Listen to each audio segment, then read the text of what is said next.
ओम नमः शिवाय। मित्रों, परिवार में यदि कष्ट पर कष्ट आ रहा है, धन की बरकत नहीं हो रही है और बनते बनाते काम बिगड़ जा रहे हैं, परिवार में कलेश का माहौल बनता जा रहा है, झगड़े निरंतर होते रहते हैं और किसी भी काम में हाथ डालो तो उसमें सफलता ना मिले, बच्चे कहना ना माने, घर में 4 लोग हैं और चारों में क्रोध की अवस्था हो, तो ऐसे में आपको इस वीडियो को ध्यान से देखना है और कही हुई हमारी बातों को ध्यान से ही समझना है। आज का वीडियो हमारी माता बहनों के लिए है, क्योंकि ज्योतिष शास्त्र के अंदर कुछ सिद्धांत हैं और उन सिद्धांतों के आधार पर जन्म कुंडली के जो ग्रह होते हैं,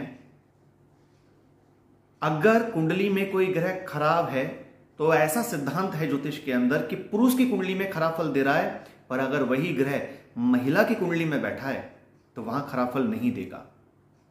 उदाहरण के तौर पर जन्म कुंडली के 7वें भाव के अंदर बृहस्पति यदि पुरुष की कुंडली में है तो वह उस पुरुष को उसके वैवाहिक जीवन में और उसके कामकाज में परेशानी देगा, लेकिन महिला की कुंडली के अंदर वह दिक्कत नहीं देंगे। लेकिन इसी प्रकार से जन्म कुंडली के 12वें घर के अंदर यदि बुध पुरुष की कुंडली में बैठा है तो वह खराब फल प्रदान करेगा। ऐसे व्यक्ति को दुनियादारी की बारीकी के बारे में नहीं पता होगा और वह अपनी बुद्धि के वजह से ही बार बार जीवन में कष्ट पाएगा। लेकिन अगर महिला की कुंडली में है तो ऐसे फल देखने को नहीं मिलेंगे। इसी तरह से अनेकों योग हैं और ज्योतिष शास्त्र कहता है कि महिलाओं पर राहु, केतु और शनि, इन 3 ग्रहों का बुरा प्रभाव नहीं पड़ता है, लेकिन हमारी माता बहनें इन ग्रहों को एक्टिवेट कर लेती हैं अपने ऊपर और उनका प्रभाव फिर उन पर पड़ना शुरू हो जाता है और पूरे परिवार का माहौल खराब होना शुरू हो जाता है। यह कैसे होता है, इसे समझ लेते हैं। जब शास्त्र यह कह रहा है कि शनि, राहु, केतु का प्रभाव खराब होने पर भी कुंडली में महिलाओं पर इसका असर नहीं होता, क्योंकि महिलाओं को लक्ष्मी कहा जाता है। जो महिला होती हैं उनको लक्ष्मी स्वरूपा कहा गया है। जो लक्ष्मी है तो लक्ष्मी घर में जब भी आती है जब राहु, केतु, शनि जैसे पापी ग्रह शुभ फल दें। अगर आपने अपने राहु, केतु, शनि को खराब कर लिया है तो फिर आपके घर में धन ना आकर के, सुख शांति ना आकर के कलेश और दरिद्रता आने लगेगी। तो कैसे ये एक्टिव हो जाते हैं? कुछ लक्षण हैं जो ये बताते हैं कि आपने अपने इन 3 ग्रहों को खराब कर लिया है। पहला लक्षण, आजकल आपने देखा होगा कि एक फैशन बन गई है कि हमारी जो माता बहनें हैं वह अपने बालों को खुला रखती हैं। बालों के अंदर एक छोटी सी क्लिप या छोटी सी एयर वेंट या रबड़ बैंड जिसे बाल बांध सकें, कुछ भी नहीं लगाती। बस खुले बाल लेकर के वह बाजार भी चली जाती हैं, घर के सारे कामकाज भी कर लेती हैं। ऐसा करने से इन 3 ग्रह जो हमने बताए, राहु, केतु, शनि, ये खराब होने लगते हैं, क्योंकि शनि बाल हैं, इन्हें बांध के रखना जरूरी है। दूसरा, रसोई घर में चप्पल पहनकर कार्य करना। आजकल बहुत ज्यादा देखने में आ रहा है कि महिलाएं चप्पल पहनकर घर में रहती हैं, घर के अंदर घूमती फिरती रहती हैं, लेकिन उन्हीं चप्पलों से वह किचन में भी प्रवेश कर जाती हैं और चप्पल पहन करके ही भोजन बनाती हैं। ऐसा आप कर रहे हैं तो आप अपने इन 3 ग्रहों को एक्टिव कर रहे हैं खराब फल देने के लिए। तीसरा, मंदिर जाने से बचना। कहा जाता है पुरुष यदि पूजा करेगा और बिना पत्नी के पूजा करेगा तो उसकी पूजा लगेगी नहीं, लेकिन यदि कोई महिला अकेली जाकर के मंदिर में पूजा करेगी या कोई भी पूजा पाठ करेगी तो उसका आधा हिस्सा अपने पति को दे देगी, यानी कि मिल जाएगा उसका फल। उसके पति को बैठे बिठाए। अब ऐसे में यदि आप मंदिर नहीं जाएंगे तो आपका एक ग्रह, जिसको गुरु बृहस्पति कहा गया है, जो पूजा पाठ दान पुण्य और धर्म कर्म से बढ़ते हैं, और एक महिला की कुंडली में बृहस्पति का अच्छा होना बेहद जरूरी है, क्योंकि एक महिला अपने काम काज से सराही जाती है, उसकी प्रशंसा की जाती है, उसमें जो आकर्षण होता है वही आकर्षण गुरु बृहस्पति में है। गुरुत्व आकर्षण बल, आकर्षित करना, अपना प्रभाव छोड़ना। यदि आप अपने परिवार में अपना प्रभाव नहीं छोड़ पा रहे हैं, कितना करने के बाद भी आपको सराहा नहीं जाता, तो आपने अपना बृहस्पति खराब कर लिया है। तो मंदिर जाने से बचना नहीं है, मंदिर जाना है, और अपनी संतान को साथ में लेकर मंदिर जाना है, क्योंकि आपकी जो संतान है पहली गुरु मां होती है, और आप ही उसे मंदिर जाना नहीं सिखाएंगी तो उसे कौन सिखाएगा।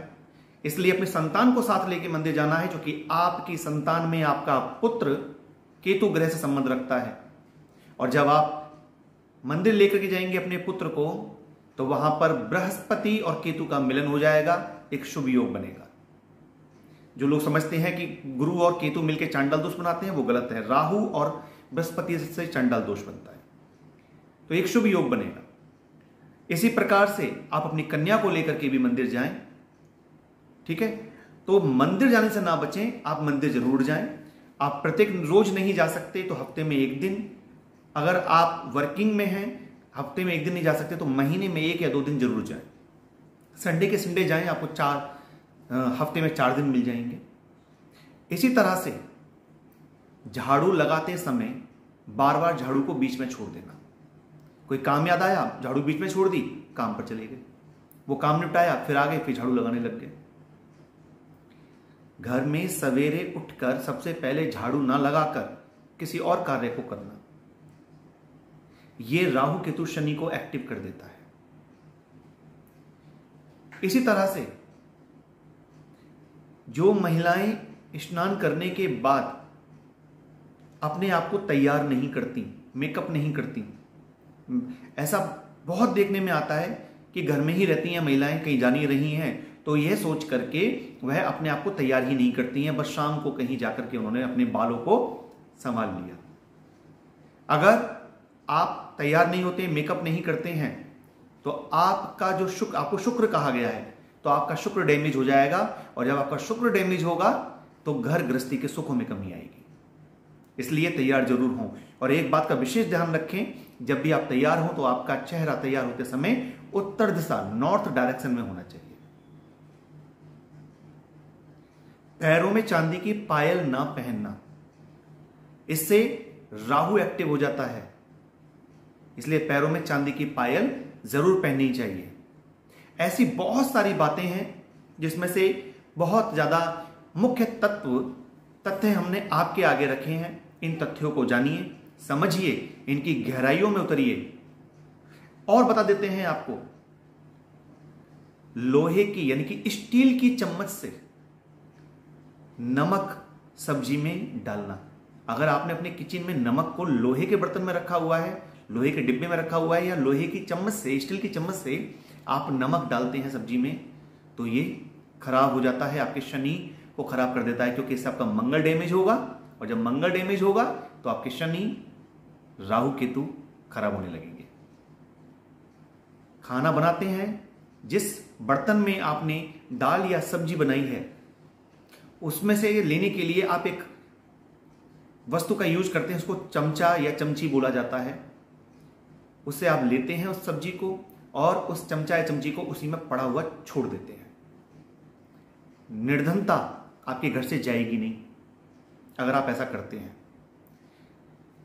बिस्तर पर बैठकर भोजन करना, कर्जे पे कर्जा चढ़ता रहेगा, लेकिन आप कभी भी ऋण से मुक्त नहीं हो पाएंगी, और ना आपका पति, आपके बच्चे कर्ज से मुक्त हो पाएंगे यदि आप बिस्तर पर बैठ करके, आपके परिवार का कोई भी सदस्य और आप खुद यदि भोजन करते हैं, तो कर्ज पे कर्ज चढ़ता चला जाएगा।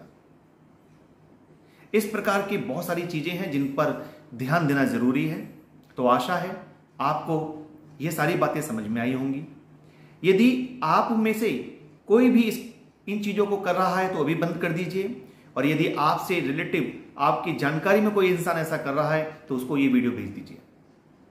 वीडियो अच्छा लगा हो तो कमेंट में जाकर के ओम नमः शिवाय जरूर लिखिएगा। इससे हमें पता चलेगा कि आपने वीडियो को अंत तक देखा है। चैनल को सब्सक्राइब करिएगा, वीडियो को लाइक कीजिएगा। मिलते हैं नई वीडियो में नई जानकारी के साथ, तब तक विदा लेते हैं। ओम नमः शिवाय।